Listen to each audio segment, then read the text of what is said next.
تو اس کی وجہ سے ہے یہ سارا کا سارا قصہ. باقی رہا الیکشن سے پہلے ہوتا یہ ہے کہ فضا دیکھتے ہیں کس کے حق میں ہوا جا رہی ہے تو اس طرف کو جھکاؤ, اس طرف کو ممبرشپ بننا, اس طرف کولیشن بلڈنگ ان کو آسان ہوتی ہے. دوسرا یہ ہے کہ سندھ کے حوالے سے جو مختلف پارٹیاں جو کسی طرح پیپل پارٹی کو خراب کرنا چاہتی ہیں وہ اکٹھا ہونے کی کوشش کر رہی ہیں, لیکن پرابلم یہ ہے کہ ان میں پارٹیوں میں تضادات اتنے زیادہ ہیں, اس لیے کہ اس وقت یا تو ہو نظریاتی پارٹیاں, ایک نظریات کی بنیاد پہ اتحاد بنانا آسان ہوتا ہے کہ آپ ایک ایجنڈے پہ ایگری کرتے ہیں. اب پرابلم یہ ہوتی ہے کہ پارٹیز اکٹھا تو ہونا چاہتی ہیں, سیٹ ایڈجسٹمنٹ, لیکن دوسرے کو سیٹ نہیں دینا چاہتے, اور جو چھوٹی پارٹی ہے وہ ہمیشہ زیادہ سیٹیں مانگتی ہے آپ سے, تو بڑی پارٹی وہ دے نہیں سکتی. تو میرا نہیں خیال کہ یہ اتحاد اگر بنے بھی کوئی بامانے ہوں گے. پارٹیاں اپنے اپنے وزن پہ, اپنی اپنی ہمت پہ, اپنے اپنے کینڈیڈیٹس کی بنیاد پہ اور ووٹر کے رجحان پہ فیصلہ ہوگا, بشرطے اس پروسیس میں غیر ضروری انٹرفیرنس نہ ہو. دیکھیے اگر جمہوریت کو آپ فروغ دینا چاہتے ہیں تو ووٹر کو آپ کھلی چھٹی دیں, آزادی دیں کہ وہ اپنی رائے کا اظہار کریں. وہ دیکھیں ایسی حکومتیں بن سکتی ہیں جو بنیادی تبدیلیاں جو پاکستان میں ضرورت ہے اس وقت, پاکستان کی اکانومی کو بچانے کے لیے ہمیں ایک سٹرکچرل چینجز, نظام کے اندر تبدیلیاں کرنی ہیں. اگر نظام میں تبدیلیاں کرنی ہیں تو ہمارے ہاں حکمران ایسے ہونے چاہیے جو کہ اپنے پاؤں پہ کھڑے ہوں اور عوام کی سپورٹ ان کے ساتھ ہو. اگر عوام کی سپورٹ ہے تبھی ہو سکے گا, لیکن اگر آپ میجورٹی کو مینوفیکچر کریں گے یا لیڈرشپ کو مینوفیکچر کریں گے تو پھر وہ لیڈرشپ حکومت تو چلا سکتی ہے, حکومت تو چلتی رہتی ہے, ہر ملک میں حکومت چلتی ہے. افریقہ کے کتنے ملک ہیں جس میں جو بری حالت ہے حکومتیں چل رہی ہیں, لیکن نظام کی بہتری نہیں ہے, عوام کی بہتری نہیں ہے. وہ چینجز جو پاکستان میں ہونا ضروری ہیں, اور پاکستان ایک ایسے خطے میں ہے, سسٹم جوں کا توں رہے گا, حکومت تو چلتی رہے گی.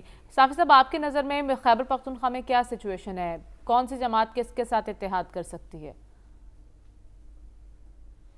دیکھیں ایک تو ایک بڑی پیش رفت آج یہ ہوئی ہے کہ آصف علی زرداری صاحب اچانک پشاور پہنچے ہیں گورنر ہاؤس میں, گورنر حاجی غلام علی سے ان کی ملاقاتیں ہوئی ہے, اور اس کے ساتھ ساتھ انہوں نے اپنی پارٹی یعنی پیپلز پارٹی کو ہدایت کی ہے کہ پاکستان تحریک انصاف سے تو کسی صورت اتحاد نہ کیا جائے, اور ظاہر ہے کہ یہ پالیسی ملک کے باقی حصوں کے لیے بھی پیپلز پارٹی کی یہی پالیسی ہوگی. باقی ہمیں پتہ ہے کہ ANP نے کہاں جانا ہے, JUI نے کس طرف ان کا جھکاؤ ہے, وہ بھی آپ کے سامنے ہے کہ مسلم لیگ نون سے ان کی باتیں ہو چکی ہے, اور وہاں پہ ایک واضح صورتحال ہے. اسی طرح پرویز خٹک صاحب کا اپنا ایک دڑا ہے. اور دوسری بات یہ ہے کہ میں یہ آئندہ جو ہے جب میں اگر باجوڑ جاؤں یا مومن ایجنسی جاؤں یا کوہاٹ کرک شانگلہ جاؤں تو ایاز صاحب کو لائیو لوکیشن بھجواؤں گا, کیونکہ جاتے تو ایاز صاحب نہیں ہے ہمارے ساتھ, نہ ہمارے کینڈیڈیٹ بنتے ہیں نہ ہمارے ساتھ, چلے جائیں گے. لیکن ایک دفعہ میرے خیال میں ایاز صاحب کو جانا ہی پڑے گا. وہ کوئی صورت نکال لیں گے, سلمان غنی صاحب آپ ہی منا کے لے کے آئیے گا تاکہ وہ اپنی آنکھوں سے صورتحال دیکھ کے, اور یہ جو جن اچھا ٹھیک ہے, لیکن KP کی سطح پہ تو ویسی بھی بڑی جی KP کے سطح پہ ویسی بھی سپلٹ مینڈیٹ آتا ہے ہمیشہ سے. یہ دو جو لاسٹ الیکشن ہوئے ہیں اس میں دو اہم اتحاد ہوئے تھے, اور اس کے بعد جو طالبان اور عسکریت پسندوں کا ایک جماعت کے ساتھ جو یکا ہے جو ابھی تاحال قائم ہے, میں داد دیتا ہوں اس طویل رفاقت کو کہ اب بھی اس جماعت کے لیے سافٹ کارنر ہے. اس جماعت کے لوگ جو ہے وہ کل عام جلسے جلوس ہر طریقے سے ان کو کہا جا رہا ہے کہ آپ آ کے کریں, لیکن وہ ہے ہی نہیں. وہ لوگ پتہ نہیں کہاں پہ چلے گئے, میرے خیال میں کسی عمرے حج پہ وہ گئے ہوں گے, وہ ہمارے صوبے میں نظر نہیں آتے. اور جس طریقے سے ان کے لیے RTS بٹایا گیا تھا, اور جو ٹھیک ہے, ابھی تو آپ کے صوبے میں آصف علی زرداری بیٹھے ہیں, دیکھتے ہیں وہ کیا کمال کرتے ہیں وہاں پر. ہمیں پروگرام میں آگے بڑھنا اور بات کرنی ہے الیکشن کمیشن کے کردار کی آزادانہ انتخابات میں. اس بریک کے بعد سٹے ود اس.